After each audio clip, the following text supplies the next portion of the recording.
Problème de trésorerie de l'État, l'économiste Hugh Johnson donne son avis.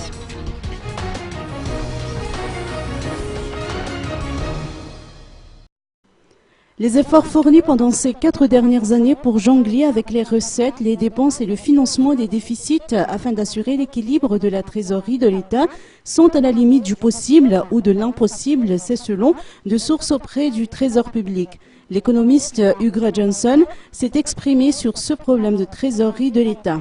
Je crois que la crise a été une des causes importantes dans cette crise financière au niveau de l'État.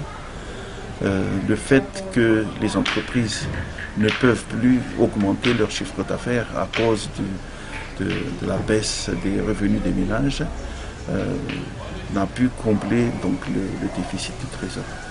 Le Trésor public a toujours fait ou émis des bons du Trésor pour remédier au manque de ressources de l'État.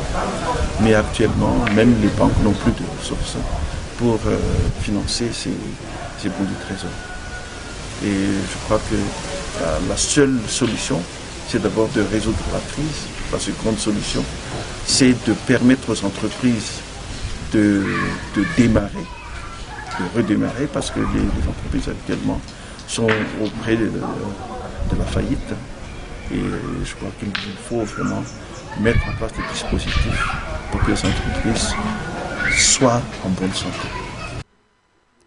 Quoi qu'il en soit, les problèmes de trésorerie de l'État ne devraient avoir aucun impact sur le paiement des salaires des fonctionnaires ni des retraités, a-t-il souligné. Le Trésor public a toutefois fait savoir qu'il est impossible de subventionner indéfiniment le prix du carburant et celui de l'électricité.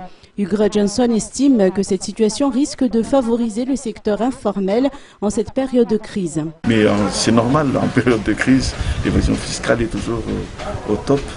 Et je crois que c'est une des meilleures façons pour les entreprises de survivre. Et je crois que là, le secteur informel, comme le nom le dit, c'est un secteur qui ne paie pas d'impôts. C'est le secteur qui est florissant actuellement. Il est florissant parce que c'est à cause du non-paiement d'impôts.